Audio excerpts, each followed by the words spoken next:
Hello and thanks for joining me.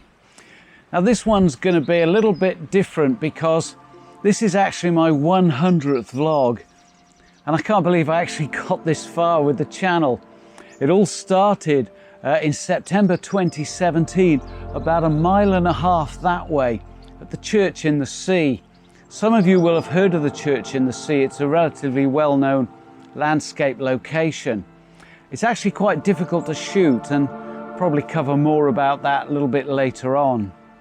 I'm not entirely sure why I decided to start this channel, other than I've always enjoyed making movies, and I'd seen other people doing landscape photography vlogs on YouTube, and I thought to myself, well, I'd have an outlet for it, and there's obviously an audience for it, so why not have a go?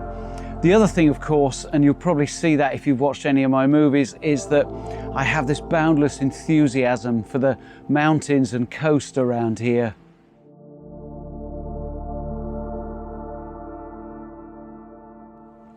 Now, as well as those sorts of locations, you may well have seen this lake behind me from time to time on my channel. I do try to ration it because it would be really easy to be down there all the time. The problem, of course, is that you'd soon get fed up with it, but that's almost due west, and that means the sun sets over there every single evening. So, as I said, the channel started in September 2017, and fast forward to April 2018, and I got to vlog number 37. Those first 36 vlogs were absolutely dreadful. Firstly, I had more chins than a Chinese phone book. Secondly, I had no idea what I was doing. And nobody was watching the channel, but I was enjoying myself, so I didn't care. That particular vlog, number 37, I had my daughter staying with me.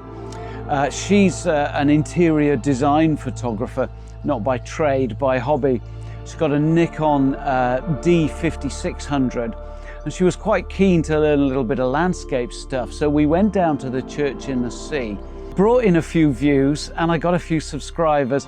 And it wasn't long after that that the channel started to get just a little bit of traction. Unfortunately, Holly didn't really take up landscape photography. She's done nothing with it since. However, she is a really good photographer in her own right of the sort of thing that she does. This print that's on the wall in her new home kind of proves that point. This is her husband Matthew sat in their hired Mustang in Death Valley, and it caught my eye because I didn't realize that she had taken it and it was Matthew sat in the car. It's just a really good photograph. One of the intentions that I'd had for the channel was always to feature wild camping. Because of the area that I live in, I'm often out and about with my tent or my tarp. And of course, from a landscape photography standpoint, being able to enjoy the light show at both ends of the day mean that you get that much more photography in. The other thing that I love about wild camping is the amount of time it gives you. If I go out to do a shoot, I don't want to be rushed. And also, particularly with a sunrise shoot, if all I've had to do is get out my tent and brew up a cup of coffee before I'm doing some photography, you get your head in the game a little bit better by being on the spot. Now, of course, I'm not short of iconic locations around here, and it was early part of last summer that I covered my first shoot at one of these at Llyn Island. And what happened was a chap came up and introduced himself and said hello and told me how much he enjoyed my videos, which, given my back catalogue at that point in time, was pretty bonkers. But it was great to actually meet somebody who enjoyed what I did. And that kind of made me think, well, actually, maybe it is worthwhile continuing with the channel. The audience that I thought would be out there was watching my stuff. So that was a real boost. And one thing that's happened subsequent to that is I've met loads of people, made loads of friends. I'm an active member of a Facebook group called UTOGs. And I really love the fact that we get together from time to time, and when we don't get together, we're constantly socializing online. And you're welcome to come and join us if you're not a member. Please come along and check us out, because We love sharing our work, we love having a bit of fun, having a bit of banter, having the odd argument, why not, as long as it's all in good spirit. But it's a really active, lively group, and I can't recommend it highly enough. Now, being able to cover some iconic locations not too far away from where I live means that I can go back to them for repeated visits to get them in the best possible conditions. And that allows me, hopefully, to share a few pointers on my channel, not only for the iconic shots, but also for some alternative compositions, something a little bit out of the ordinary. One really interesting shoot that worked out beautifully for me round about late summer last year was at Trwyn Lighthouse, or Penmon as it's better known. I'd intended to shoot it with the sun coming up behind Ynys Siriol, or Puffin Island, because I knew it would be masked after getting up above the horizon. So you'd have the really nice colour in the sky without the glare. But I wanted it at a very low spring tide because there are fingers of rock that run out into the sea, and they would reflect these stripy patterns on the lighthouse. So I got there about 4:45 in the morning, and it just came together beautifully.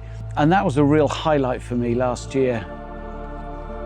Another highlight was an evening spent again down at the church in the sea, just a mile or so away. Again, a set of conditions that I was specifically looking for, and that was a sunset throwing some projected colour onto the church, but I wanted it in late golden hour, but I also wanted a really high spring tide to isolate the church, because the church isn't properly isolated very often. That one came together really well. Now, later that same night, I was on my way home and I stopped off at the estuary in Aberffraw. That high tide meant the estuary was completely full and it was just starting to run out.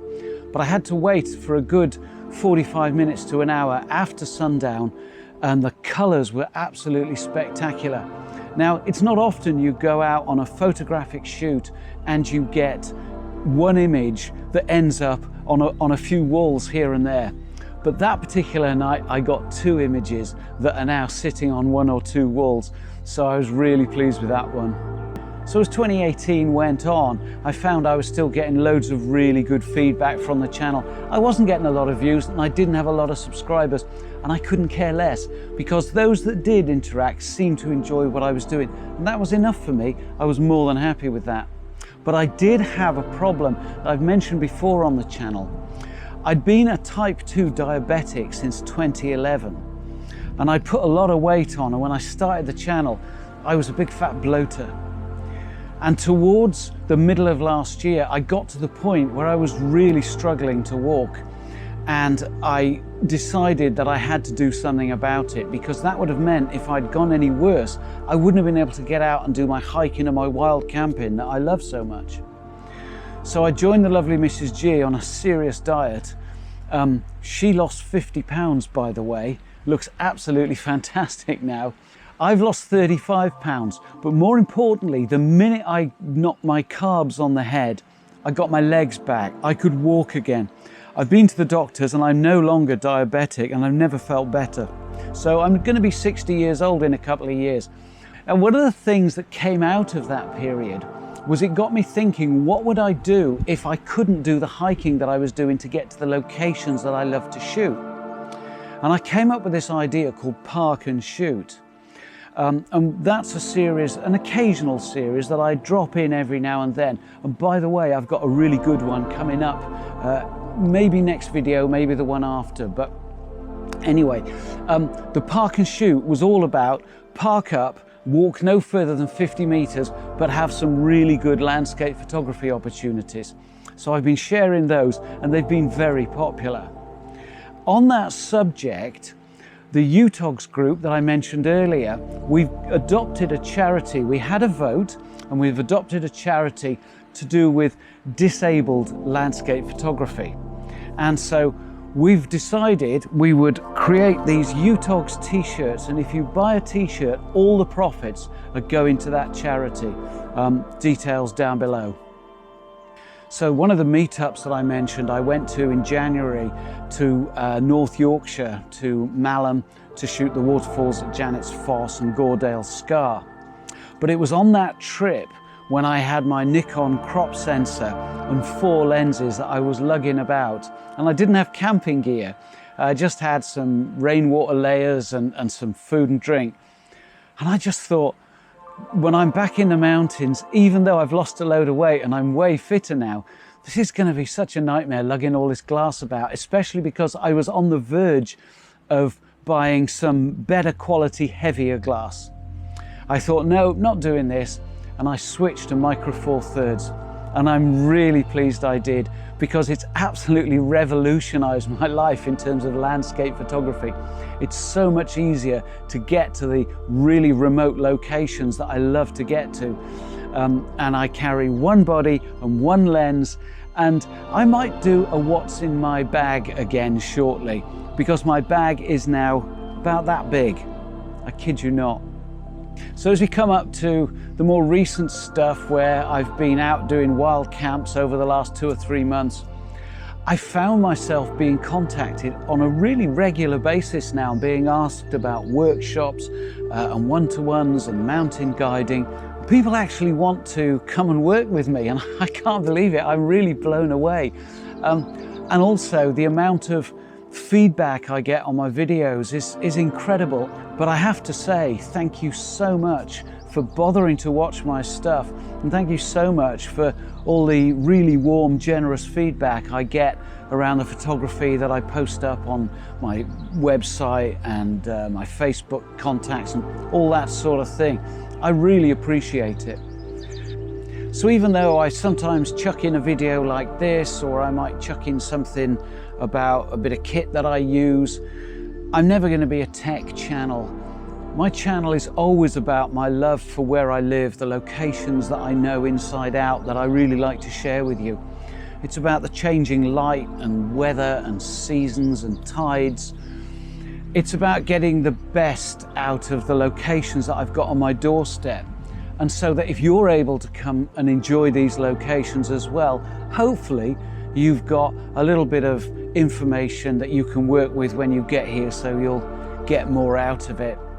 If you do come and visit, why not let me know? I'm always happy to answer questions, give you a few pointers and all that sort of thing. I really like people to get the most out of their photography. I'm going to leave it there for this one. It was only ever going to be just a short canter through, and a thank you to everybody for helping me out with my channel. Now I've really enjoyed putting together the last 100 videos, and if you haven't done it yet, why not subscribe now and join me for the next 100. Cheers.